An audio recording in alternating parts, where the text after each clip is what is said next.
feel like reading a little bit today? Jace, can I get you to read some today? I think we're going to read the chapter. We got some visitors this morning, and I don't think I ever sent out the assignment, like which chapters we're doing today, and it's a lot, so okay. All right, so if you have your Bible, we're in 2 Kings chapter 8. We are quickly studying through the books of the Kings.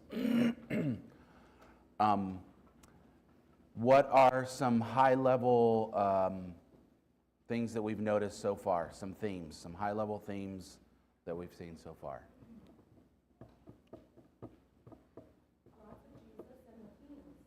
Okay, so there's a whole lot of hints or foreshadowings of Jesus in the Kings, right?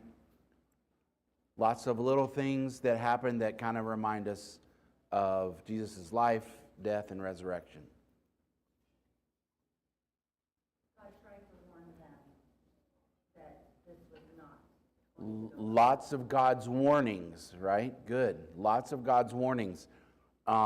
We've noticed that for the first few chapters, we saw what it was like to have a king like the nations around them. And then God brought in prophets to try and help them. And that was God's attempt at deliverance and correction through the prophets. Jen? God making himself known both through mercy and judgment. Good. God making himself known through mercy and judgment. Very good. Yeah. Yep. Alan? And to add to that, his power through the prophets. Yep. Yeah, and his power. Good. Miraculous things are happening left and right to show that God is still present in the nation of Israel, even though the nation as a whole has totally forsaken him. Okay, good. So we're going to pick up in 2 Kings 8. We're we're neck deep now into Elisha's life, and things are spiraling out of control for the nation of Israel, and they're even pulling in Judah into their demise. So what we're going to do is we'll read through chapters 8, 9, and 10, hopefully pretty quickly. I'm going to read chapter 8. Aaron is going to read chapter 9, and then Jace will read chapter 10, okay? And we'll just go through that, and then we'll come back and we'll do what we did last time, just kind of summarize what just happened, tell the story quickly, and then make some high-level observations and application, all right? All right, chapter 8, I'm going to read from the NIV. Now Elisha had said to the woman whose son he had restored to life, "Go away with your family and stay for a while wherever you can, because the Lord has decreed a famine in the land that will last 7 years."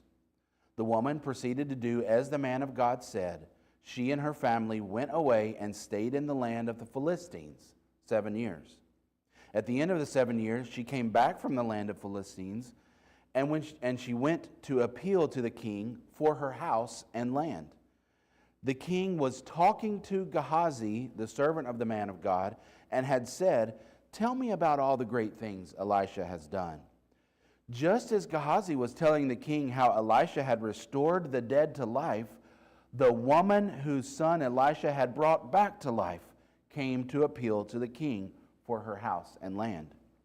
Gehazi said, "This is the woman, my lord the king, and this is her son, whom Elijah restored to life."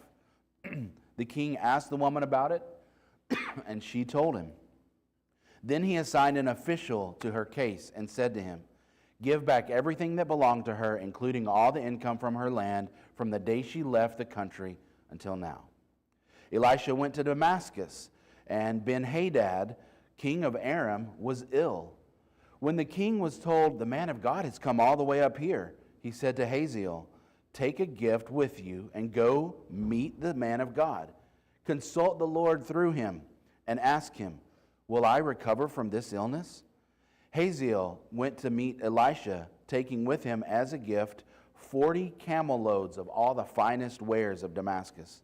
He went in and stood before him and said, "Your son Ben-Hadad, king of Aram, has sent me to ask, will I recover from this illness?" Elisha answered, "Go and say to him, you will certainly recover. Nevertheless, the Lord has revealed to me that he will in fact die." He stared at him with a fixed gaze until Hazael was embarrassed. Then the man of God began to weep. "Why is my Lord weeping?" asked Hazael. "Because I know the harm you will do to the Israelites," he answered. "You will set fire to their fortified places, kill their young men with the sword, dash their little children to the ground, and rip open their pregnant women." Hazael said, "How could your servant, a mere dog, accomplish such a feat?" "The Lord has shown me you will become king of Aram," Elisha answered. Then Hazael left Elisha and returned to his master. When Ben-Hadad asked, "What did Elisha say to you?" Hazael replied, "He told me you would certainly recover." But the next day he took a thick cloth, soaked it in water, and spread it over the king's face, so that he died. Then Hazael succeeded him as king. In the 5th year of Joram, son of Ahab, king of Israel, when Jehoshaphat was king of Judah, Jehoram, son of Jehoshaphat, began his reign as king of Judah. He was 32 years old when he became king and reigned in Jerusalem 8 years. He followed the ways of the kings of Israel as the house of Ahab had done, for he married a daughter of Ahab. He did evil in the eyes of the Lord. Nevertheless, for the sake of his servant David, the Lord was not willing to destroy Judah. He had promised to maintain a lamp for David and his descendants forever. In the time of Jehoram, Edom rebelled against Judah and set up its own king. So Jehoram went to Zaire with all his chariots. The Edomites surrounded him and his chariot commanders, but he rose up and broke through by night. His army, however, fled back home. To this day, Edom has been in rebellion against Judah. Libnah revolted at the same time. As for the other events of Jehoram's reign and all he did, are they not written in the book of the annals of the kings of Judah? Jehoram rested with his ancestors and was buried with them in the city of David, and Ahaziah his son succeeded him as king. In the 12th year of Joram, son of Ahab, king of Israel, Ahaziah, son of Jehoram, king of Judah, began to reign. Ahaziah was 22 when he became king, and he reigned in Jerusalem 1 year. His mother's name was Athaliah, a granddaughter of Omri, king of Israel. He followed the ways of the house of Ahab and did evil in the eyes of the Lord, and as the house of Ahab had done, for he was related by marriage to Ahab's family. Ahaziah went with Joram, son of Ahab, to war against Hazael, king of Aram, at Ramoth Gilead. The Arameans wounded Joram, so King Joram returned to Jezreel to recover from the wounds the Arameans had inflicted on him at Ramoth in his battle with Hazael, king of Aram. Then Ahaziah, son of Jehoram, king of Judah, went down to Jezreel to see Joram, son of Ahab, because he had been wounded. And we'll pause there. Let's quickly, somebody summarize what just happened. Couple of sentences.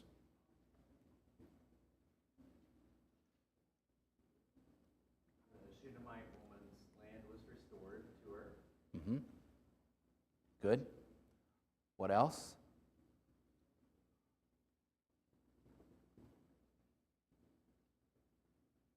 Hazael murders Ben-Hadad and becomes king. Right. Hazael murders Ben-Hadad. Good.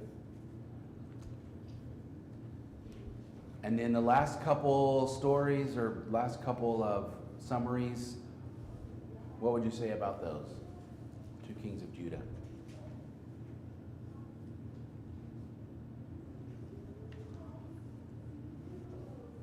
Anybody can talk. There are no restrictions or prohibitions.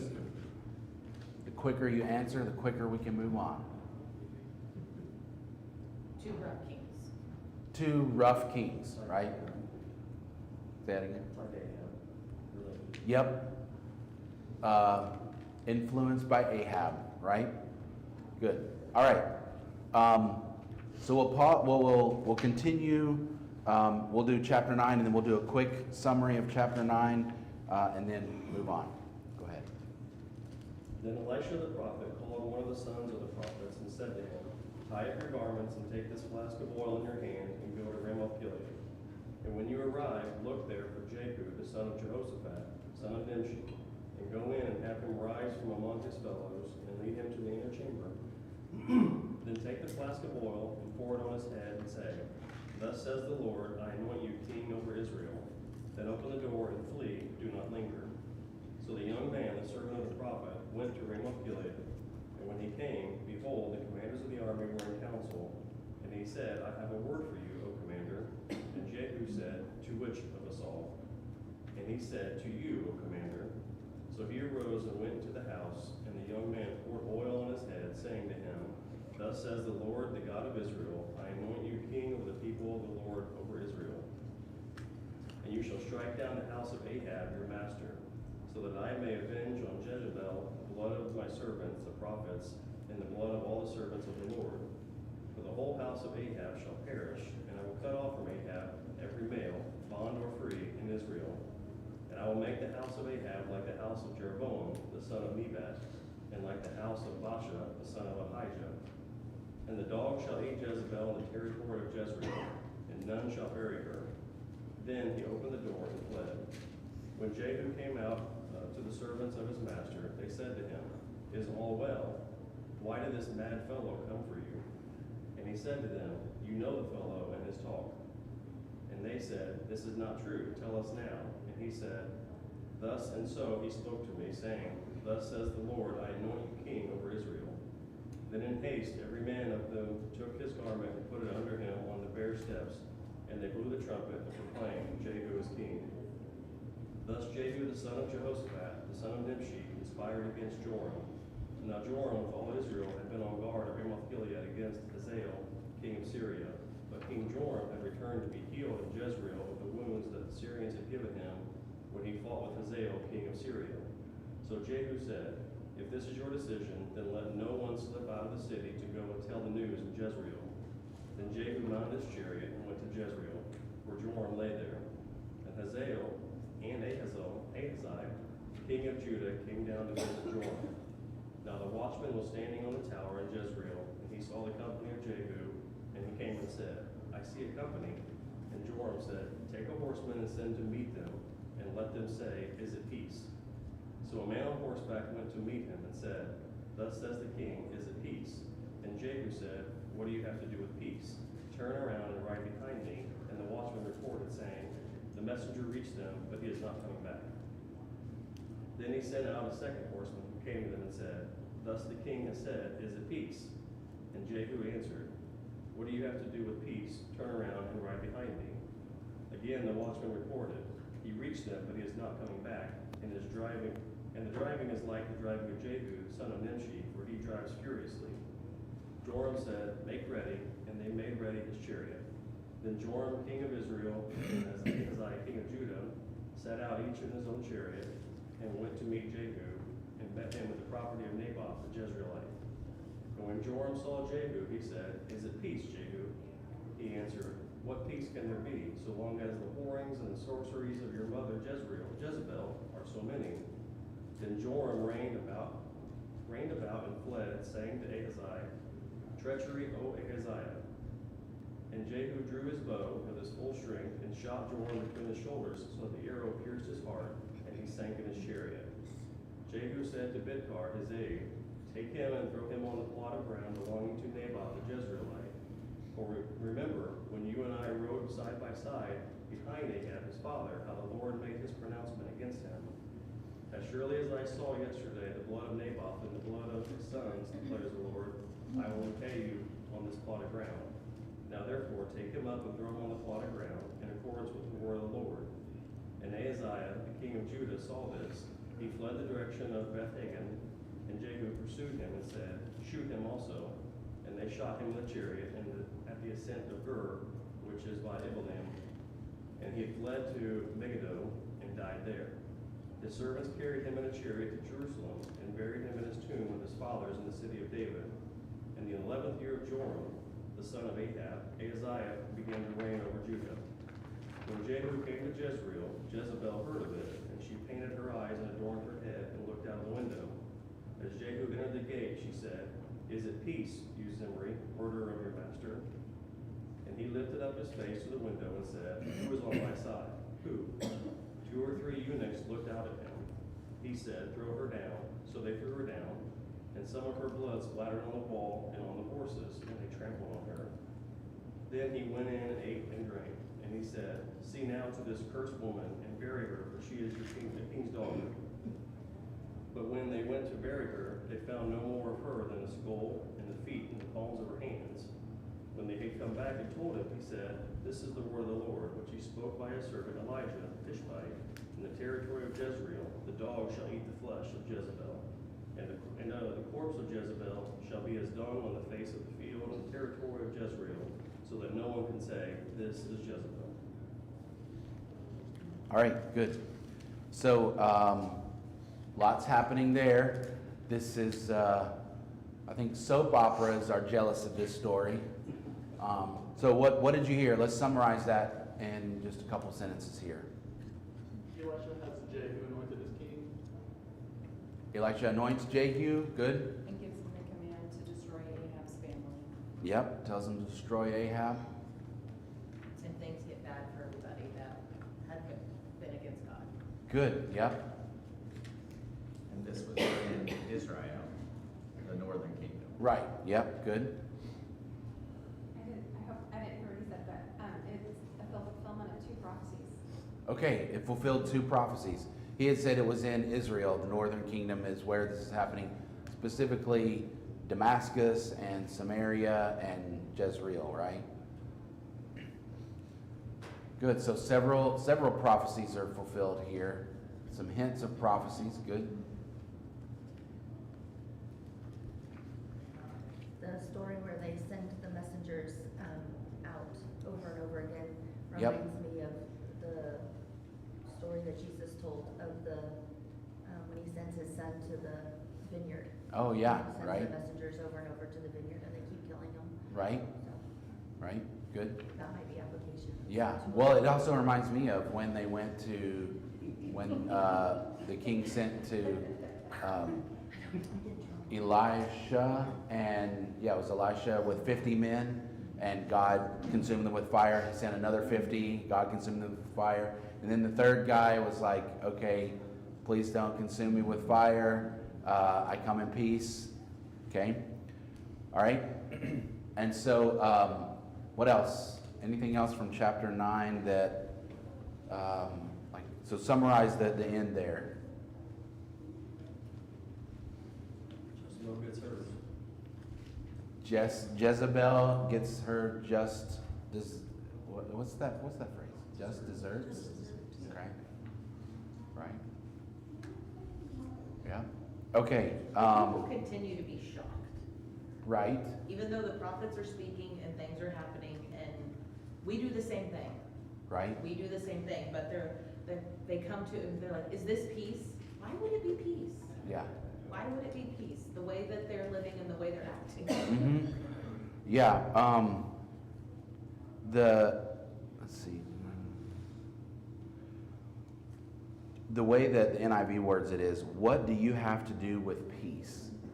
And I kind of think like, what have you ever done that was peaceful? Right? Like, all of a sudden you're worried about peace? That's interesting. Falling behind me, right? Like why are you resorting to peace now, right? Okay. All right. Let's Jace, if you'll finish us out chapter 10, and then we'll make some observations. Go ahead. Now Ahab had 70 sons in Samaria.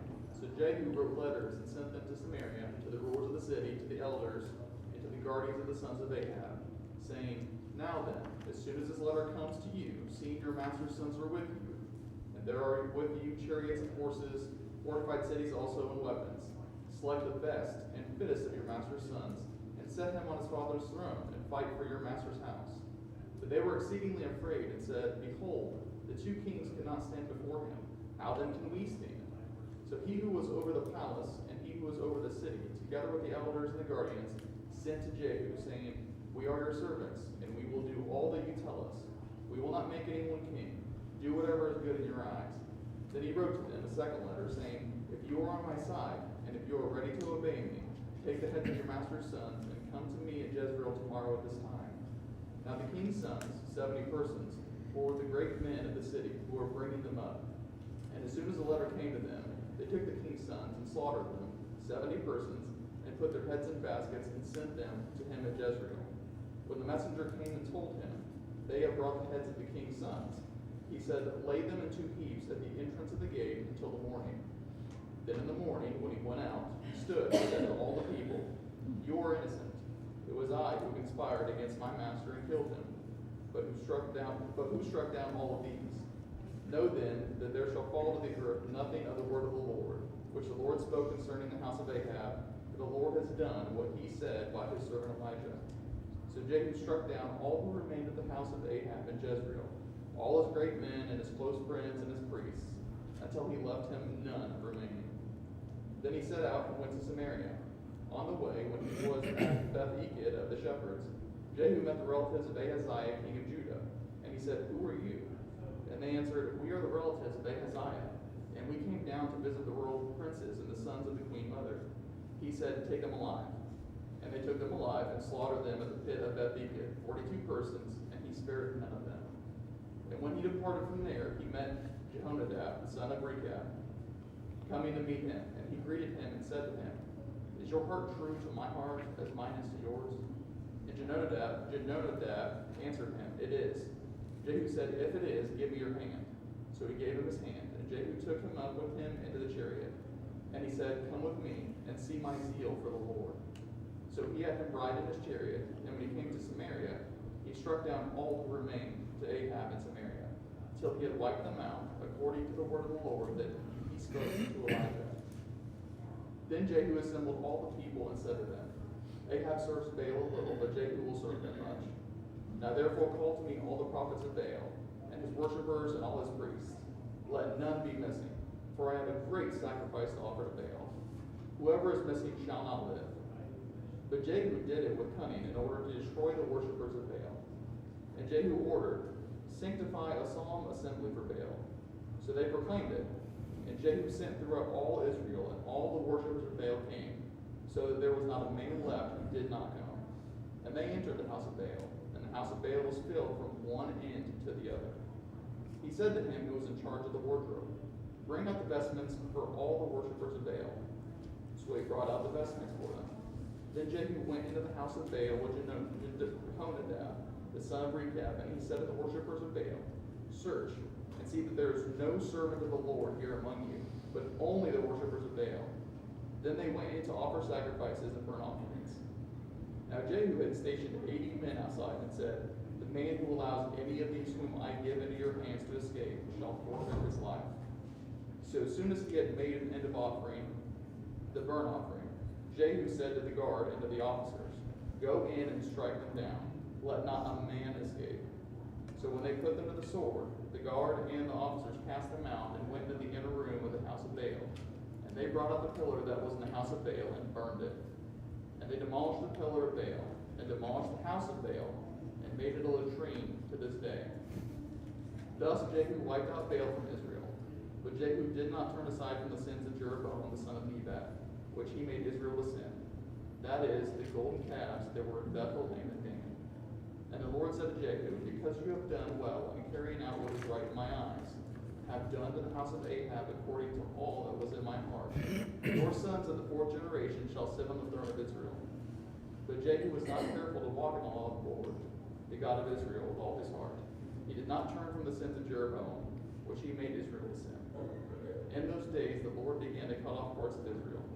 Hazael defeated them throughout the territory of Israel, from the Jordan eastward, all the land of Gilead, the Gadites, the Reubenites, and the Manassites, from Aror, which is by the valley of the Arnon, that is Gilead of Bashan. Now the rest of the acts of Jehu and all that he did, and all his might, are they not there? Are they not written in the book of the Chronicles of the Kings of Israel? So Jehu slept with his fathers, and they buried him in Samaria. And Jehoahaz, his son, reigned in his place. The time that Jehu reigned over Israel and Samaria was 28 years. All right, excellent. So, summarize that chapter for me. Starting out with the 70 sons of Ahab. What happened? Jehu continues to carry out the word of the Lord and do what he said. So he slaughters the sons of Ahab. He then goes on to kill the relatives of Ahaziah. And then he speaks of his zeal and invites Jehonadab to come and see his zeal for the Lord. And he winds up striking down the prophets of Baal in a very sneaky kind of way. Good. Great summary. Good job. What details stood out to you there? It was a cleansing. A cleansing, right? Mass cleansing, right? Good. Yet Jehu did not do everything that God wanted. Right? He still Good. held on to the things of Jeroboam Right. and the golden calves, for instance. Didn't take down the golden calves. Yeah. Good. Did you notice that the standard of Jeroboam was almost eclipsed by the standard of evil by Ahab? So several times it was like he did all the evil Ahab and his house did, right? So it's like for a while Jeroboam, son of Nebat, was the gold standard of rebellion. And then Ahab came along and he became the gold standard of rebellion until Jehu walked back and destroyed Ahab, but he didn't go all the way with Jeroboam. Good. What else stood out to you? Are we starting in chapter 8? Or are we starting- Let's go any chapter we've just read. And So, yeah. Is this things that stood out to us, or is this application? You know what? Just for you, Austin, you can do application too. And you can honestly say that we covered all 3 chapters today, so no excuses. Yeah, anything that stood out to you in those 3 chapters, overarching details that jumped out to you, things that you want to emphasize. Lots and lots of references to the past. Good. So, Elisha has, in his time, seen a lot of things that are glimpses of what has been promised from the past that would be fulfilled in his time. Good. Yep. Oh, yeah, Don. I think if I remember correctly, when this first started out, they had their first king and all. They were at peace and they prospered and had good report among all the nations. Now you can see as they've gone on, they've deteriorated into violence and controlled by violence. Yeah, we have fallen so far from Solomon, haven't we? Like Solomon in all his earthly glory, we are so far from that. Yeah. Love the timing of the Shunammite woman coming in right as the servant is talking about all of the things that Elisha has done. Right. It reminds me of in the book of Esther when Mordecai, Mordecai is walking in. after the king had a dream, and Yeah. he's like reading. Remind me, I couldn't sleep last night. That's right, it wasn't a dream. He couldn't sleep, and so he's reading from history, the history books, and he's like, oh, totally forgot about Mordecai, spoiling this plot of a traitor, right? So I should reward him, and then in he walks, right? Good. Or I guess in Haman walks, and he's like, hey, we need to reward Mordecai. Yeah. Good. What else stood out to you, kind of thematically or overarching? Yeah, Jen? With the same story, I love that I'm reminded of God's unlikely mercy, like especially in this time.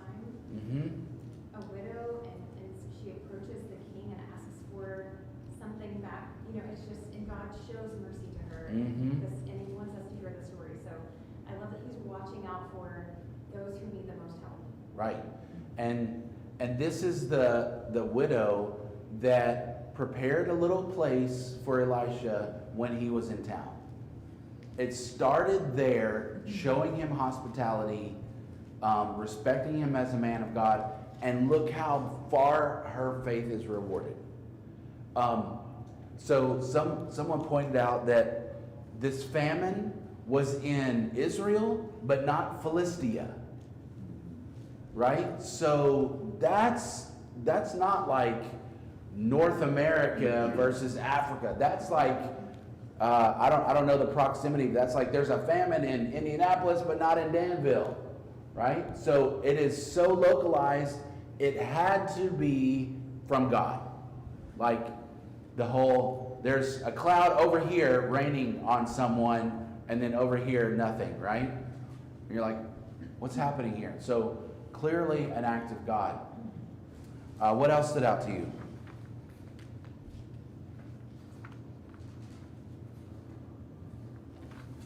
It seems that throughout, no matter who was king or who was in charge, who was in control, there were still remnants of people who believed and heard what the Lord wanted done.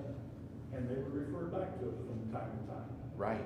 But there's this, just like today, there's this, I'm going to have one foot in the world, I'm going to have one foot in the following Christ. Right. It doesn't work, and it didn't work here. Right. It's an example throughout the Old Testament of that kind of thing happening. And it should be a good lesson for all of us today. Yeah. From the fact that they wanted a king to be like the nations around them, right? Trying to be children of God, but also look like the nations around them. What about, and feel free to point out anything, in chapter 8, verse 10, or verse 11, he gives Hazael this instruction. Go and tell him you'll recover. But actually, the Lord has told me he'll die. So is Elisha telling him to lie?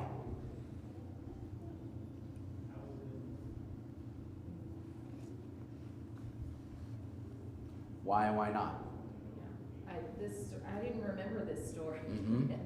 And it made me chuckle when I read it. It feels like a Shakespeare play. He will recover from, he's not gonna die from that illness, but he will die. And when I got to that part, I was like, huh? And then I kept reading, and it was shocking.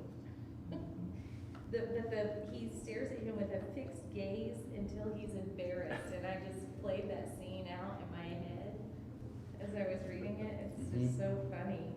Not funny, but, and then Hazael is so surprised. Right.